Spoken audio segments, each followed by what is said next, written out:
We've all been there, getting your heart broken for the very first time. It feels like the world is literally ending. You can't eat, you can't sleep, and every song on the radio suddenly feels like it was written specifically to torture you. It hurts beyond emotion, it aches right into your bones.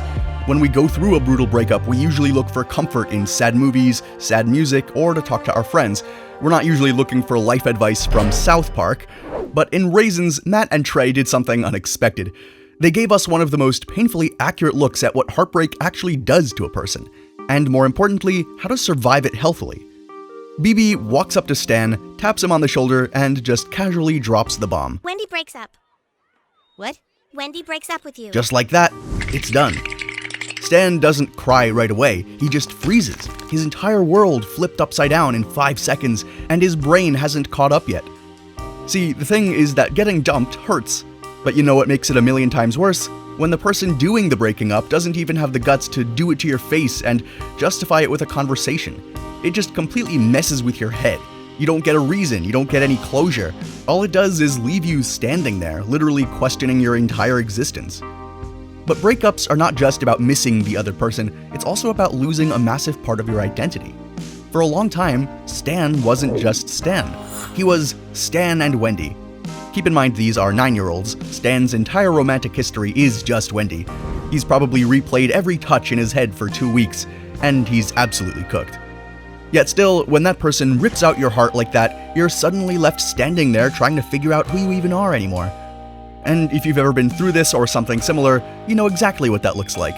You're still taking the long route home that passes somewhere you used to go together, still skipping the song that was always just for you two, still reaching for your phone to tell her something funny before you remember you can't do that anymore. The relationship ended, but those small things are now forever etched into your brain. And that gap is where a massive chunk of the pain lives. In the 100 small moments a day where you forget and then remember, that is where that lives. And of course, Stan's friends have absolutely no idea how to handle it from this guy. Men, especially young men, boys, they're terrible at dealing with emotional trauma. Instead of letting Stan process his feelings and provide some emotional intelligence here, of course the guys immediately try to just distract him with logic that makes zero sense to a grieving brain. You guys have no idea how this feels.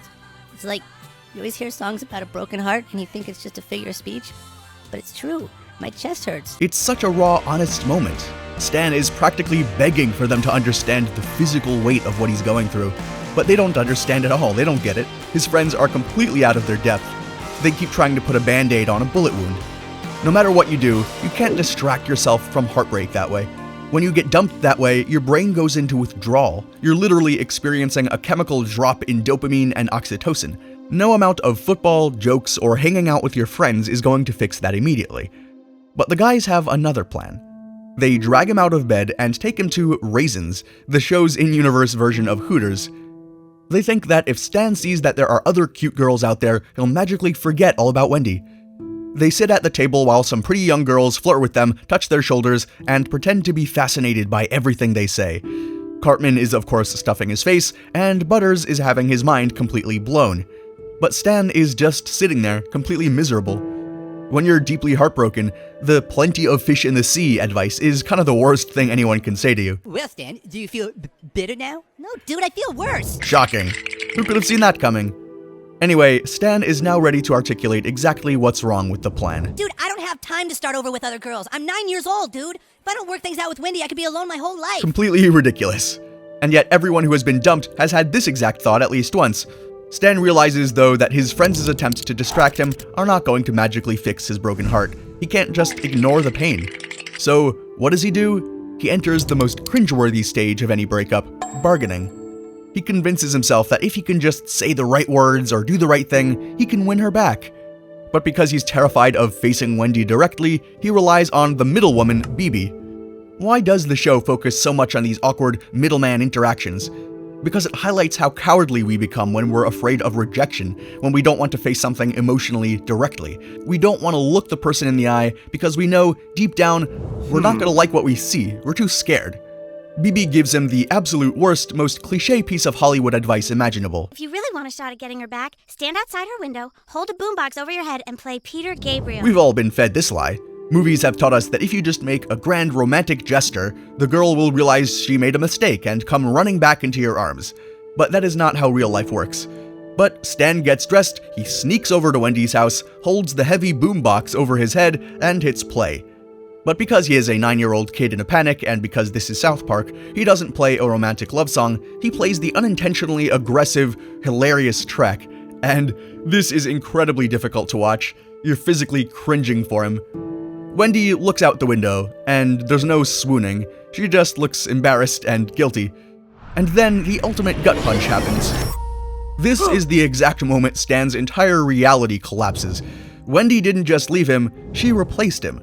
There's no boombox big enough to fix that. After this disaster, Stan is a total ghost. He's moping around the locker room, completely dead behind the eyes. Kyle, who's run out of patience at this point, snaps at him. You might as well go hang out with those goth kids who dress in black and talk about pain all the time. Kyle kinda meant it as an insult, but to a kid who feels like his chest has been hollowed out, it sounds like a lifeline. Stan takes this literally, marches behind the school, and approaches them. Now, we need to talk about the goth kids because they're one of the most brilliant satirical creations in South Park history that pop up now and again. Matt and Trey are making a profound point about how teenagers process trauma. Life is pain. Life is only pain. We're all taught to believe in happy fairy tale endings, but there's only blackness. When Stan hears this, it makes perfect sense to him. Why? Because the idea that everything sucks and nothing matters is an incredibly comforting thought when you're in deep pain. If life is just a miserable, meaningless void, then getting dumped by Wendy isn't such a big deal. It's just a symptom of a broken universe. The goth kids agree to let Stan join their group, but there's a hilarious catch. If you want to be one of the nonconformists, all you have to do is dress just like us and listen to the same music we do. I don't even have to write the joke for that, it's kind of written into the material itself. Anyway, there's a perfect scene where they're all hanging out at the goth girl's house. Stan reads a poem about how much he misses Wendy and how he wants to hold her again. The pain is everlasting. I miss you so much, babe. Want to hold you in my arms again, girl. Want to— Whoa, dude! The goths immediately reject it. They tell him it's not dark enough. He needs to write about slicing his eyes out with razor blades. And no, that's not how it happened. You see, the goths don't actually want to process real, authentic human emotions. They want the aesthetic of sadness without doing the hard work of actually feeling it. They want the uniform, but they don't want the vulnerability. You can see this perfectly when Henrietta's cheerful mom comes in to tell her about a birthday present, and Henrietta just screams at her, calling her a conformist. They're playing dress up with depression. Later, Kyle tracks Stan down at Benny's diner. Stan is fully decked out in black, drinking coffee, and talking in this deep, breathy, edgelord voice. Kyle begs him to come home, telling him that everyone cares about him. Stan just asks if Wendy is still with Tolkien. When Kyle says yes, Stan drops this line. Then people shouldn't care about me, because I don't care about them. What's the point of caring when all it brings is pain? This is the ultimate trap of heartbreak. Stan has convinced himself that the only way to never get hurt again is to never care again. He's building a fortress out of cynicism. And for a minute, it looks like he might actually stay in there forever. But while Stan is actively running away from his feelings, the show cuts back to Butters, who is sprinting headfirst into a brick wall. Remember that trip to Raisins? So while Stan was panicking, Butters was making the biggest mistake of his life. He mistook his waitress Lexus's paid flirting for genuine affection. In his sweet, innocent mind, they're in a deeply committed relationship now. He's calling her at work, giving her stuffed animals, and draining every single penny of his parents' money just to sit at her table. He's so convinced of this that he actually brings his parents to Raisins to meet her. But the reality hits when he tells his parents and gets them to meet her. At first, they're just relieved Butters isn't gay, like one of them, but because they had a bet on it. Once they actually go there and see what Raisins actually is, though... You see, Butters, women know that they can make men do anything by flirting, and some girls, like these, turn that into a profession. It's a harsh truth, but it's 100% accurate. Raisins is just a play on Hooters, obviously, and a play on people who are paid to be nice to you. It's a concept that Butters is way too young and pure to grasp. He completely rejects his parents' warning. He tells them to go to heck and proudly announces that he and Lexus are going to run away together. He takes her aside, totally pumped, ready to start their new life. And then the hammer drops. What are you talking about, kid? We are not boyfriend and girlfriend. She just casually walks away.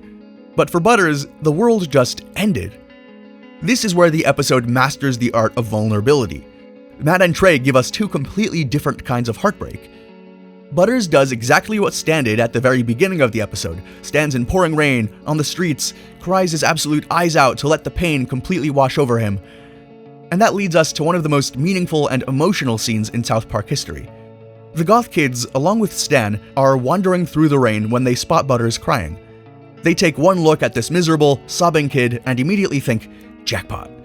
They approach him and tell him how much life sucks. They offer him a spot in their dark, depressing little clique. It is tempting to just give up and to just be angry when you're hurting that badly, but Butters wipes his eyes, looks up at them, and delivers a monologue that is profoundly beautiful, and honestly has no right being in a cartoon about foul-mouthed 4th graders, but I think Butters is one of the better characters here. Well, yeah, and I'm sad. But at the same time, I'm really happy that something can make me feel that sad. Ooh. A lot of us must be thinking, why haven't we ever thought this way? Why does Butters get to have this, but we can't? But here's more. The only way I can feel this sad now is if I felt something really good before. So I have to take the bad with the good. So I guess what I'm feeling is like a beautiful sadness. When your heart gets broken, your very first instinct is regret. You wish that it hadn't happened, or if not, that you had never met the person. You wish you never dated them. You wish you could just erase the entire experience so you wouldn't have to feel this agonizing pain in your chest. But Butters flips that entire mindset upside down. The intense, crushing sadness he's feeling right now is absolute proof that he's capable of love. It proves his heart actually works. If he decided to numb himself to the world and go to the goth kids, he would never hurt again, but he would also never feel joy or excitement or connection and love. He realizes that the pain is the price of being alive. You can't have the incredible highs of falling in love without accepting the terrifying risk of hitting the pavement. They're a package deal sometimes. You have to take the bad with the good. You have to take that possibility. The goth kids just stare at him with completely blank expressions. They don't get it. They just say, Yeah. because to them, vulnerability is stupid. You're always on the defense, you're always cynical, everything is always bad. But Butters gets the final word. He politely declines their invitation and drops a banger. Well, thanks for offering to let me in your clique, guys. But to be honest, I'd rather be a crying little pussy than a faggy goth kid. This is exactly what Stan needed to hear. Stan has been standing in the background this entire time, dressed in his ridiculous black clothes, listening to this little blonde kid drop the most insane wisdom of all time after being rejected by a Raisins girl, and you can physically see the spell kinda break. The illusion of the goth lifestyle crumbles.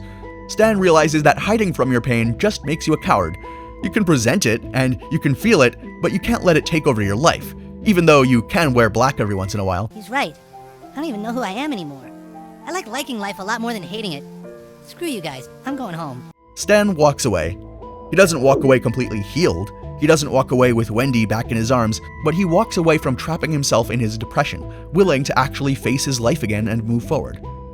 The very next day, the boys are struggling to play football. Suddenly, Stan shows up with the colors again. The black clothes are gone. Yeah, it still hurts a lot, but I just realized that there's gonna be a lot of painful times in life, so I better learn to deal with it the right way. What a moment. The guys are thrilled to have him back. But also because this is South Park. Hey, Wendy, you're a bitch. Token? Right here, buddy. Is it immature?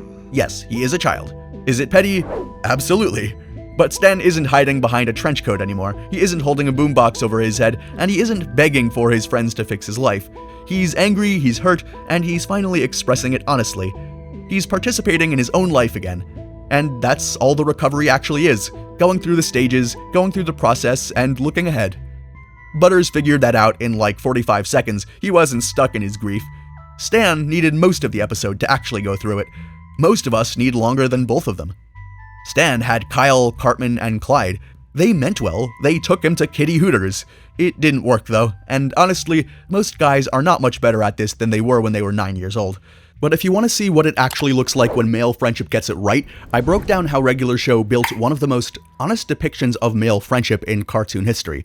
The toxic parts, the ride or die parts, and the years it took Mordecai and Rigby to become actualized people. That one's on screen right now. So, click it. Oh, and if this video hit close to home, hit the like button and subscribe. I appreciate it. We've all been in various different kinds of emotional scenarios, and we like to pick them apart in different cartoons. So let me know down in the comments, how did you cope with a bad breakup? How did it go?